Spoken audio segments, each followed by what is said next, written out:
National pillar, देश की आवाज। नमस्कार, एक बार फिर से आप सभी का स्वागत है और मैं आपके साथ मीरा राजपूत। नेशनल पिलर देखना शुरू कर चुके हैं आप सभी। एक बेहद गंभीर और महत्वपूर्ण खबर जिस पर सोचने के लिए मजबूर हो जाएंगे कि आखिर ये क्या हो गया। इस तस्वीर को देखने के बाद पहला सवाल आपका यही होगा, क्योंकि पूरे देश भर में से सबसे महत्वपूर्ण और गंभीर तस्वीर वो इसीलिए क्योंकि ये खबर जुड़ी हुई है सीधे पत्रकारिता जगत से और पत्रकारों से। ये खबर है मध्य प्रदेश के सीधी क्षेत्र से, जहां पर थाने में, स्थानीय क्षेत्र की बात कर रही हूं वहां के, कि सीधे थाने में बुलाया जाता है, सीधी थाने में बुलाया जाता है और थाने में पत्रकारों को बुलाने के बाद उनके कपड़े उतरवा के अर्धनग्न किया जाता है, क्योंकि ये तस्वीरें सीधे सीधे वही बयां कर रही हैं। अब आप सोच रहे होंगे कि ऐसा क्या मामला हो गया। जी हाँ, ये पत्रकार है, फिर से बता देती हूँ, ये सभी स्थानीय पत्रकार हैं। सीधे मामला बताती हूँ। मामला यूं हुआ कि मध्य प्रदेश में है भाजपा सरकार।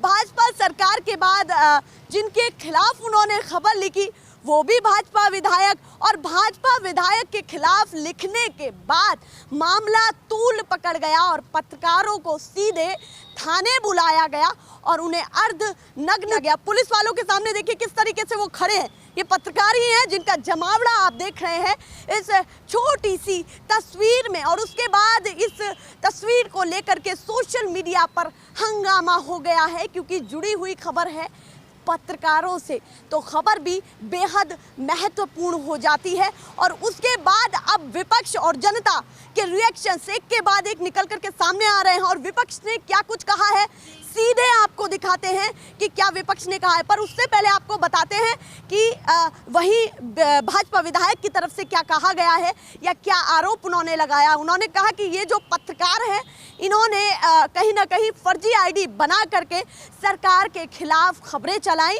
और दिखाई। उसी मामले में सीधे उनको थाने बुलाया गया और कपड़े उतरवा के उनका फोटो सेशन कराया गया। अब विपक्ष ने क्या कहा है, मैंने अभी आपको बताया कि विपक्ष ने भी सीधे सीधे हमला बोला है सत्ता पक्ष पर। वो तस्वीरें आपको सीधे दिखाती हूँ। ये विपक्ष का एक ऐसा चेहरा जो ज्यादातर समाज के बीच में देखा गया है, और कोरोना काल में कोई ऐसा व्यक्ति नहीं होगा जो श्रीनिवास यानी कि राष्ट्रीय अध्यक्ष, IYC के राष्ट्रीय अध्यक्ष श्रीनिवास को नहीं जानता होगा। श्रीनिवास ने लिखा है the state of journalism in India, और नीचे उन्होंने ये फोटो साझा की है। उसके तुरंत ही बाद उन्होंने एक और ट्वीट किया इसी मामले को लेकर के। उसमें लिखा था कि तस्वीर मध्य प्रदेश के सीधी पुलिस थाने की है।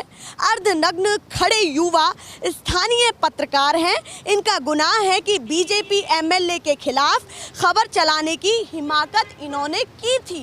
उन्होंने सीधे सीधे उसी बात को टारगेट किया है कि बीजेपी विधायक को लेकर के उन्होंने खबर चलाई, खिलाफत के साथ खबर चलाई और दिखाया। उसके बाद उनको थाने में बुला लिया गया और किस तरीके से सलूक किया गया वो आपकी आंखों के सामने जो तस्वीरों में बयां हो रहा है। उसके बाद एक और टिप्पणी जनता के बीच से आई, और देखिए ये लिखा हुआ है जिसके द्वारा हम आपको खबर दिखा रहे हैं, जिसके हवाले से हम आपको खबर दिखा रहे हैं। एक टिप्पणी आई कि मध्य प्रदेश के सीधी में पुलिस ने गजब का कारनामा कर दिखाया। पुलिस पत्रकारों को पकड़कर थाने लाई, फिर उन्हें अर्धनग्न करके उनका फोटो सेशन किया। मतलब मध्य प्रदेश तो हमारे यूपी से बहुत पीछे है।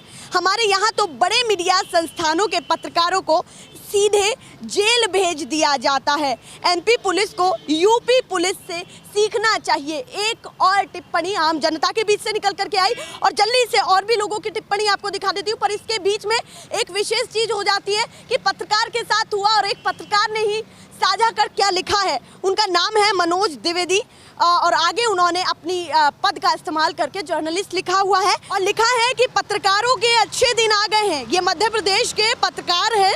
नेताजी नाराज हुए और आपकी सेवा में सदैव तत्पर पुलिस को ऑर्डर दिया। फिर क्या था, पत्रकारों को थाने में खड़ा कर दिया गया। मिर्जापुर में नमक रोटी की खबर चलाने वाले पत्रकार के साथ भी प्रशासन ने क्या किया सभी जानते हैं। पत्रकारों पर जुल्म के कई किस्से हैं, लेकिन मौन भारी है। एक के बाद एक नई टिप्पणी सामने आ रही है, और जनता किस तरीके से अब सवाल के जवाब मांग रही है अपने अपने तरीके से। और ये वीडियो या ये कह लें कि ये कुछ तस्वीरें वायरल हो रही हैं, और एक के बाद एक अब सरकार को घेरा जा रहा है कि क्या पत्रकारों के साथ यही सलूक होगा। और दूसरे पक्ष ने क्या कहा है कि फर्जी आईडी के साथ पत्रकार कुछ अलग दिखाने की कोशिश कर रहे थे और खिलाफ में, सरकार के खिलाफ में तस्वीरें दिखाने की कोशिश कर रहे थे। और वही विपक्ष ये कह रहा है कि जो सरकार के खिलाफ खबरें चलाएगा या जो सच दिखाएगा उसी को ही घेरा जाएगा। विपक्ष भी हमलावर है सत्ता पक्ष पर, क्योंकि अब नई नई सरकार बनी है और कई राज्यों में उन्होंने अपना परचम लहराया है और उसके बाद ये तस्वीरें निकलना बेहद महत्वपूर्ण हो जाती है। ऐसी तमाम अपडेट आपको दिखाते रहेंगे, पर फिलहाल के लिए नमस्कार।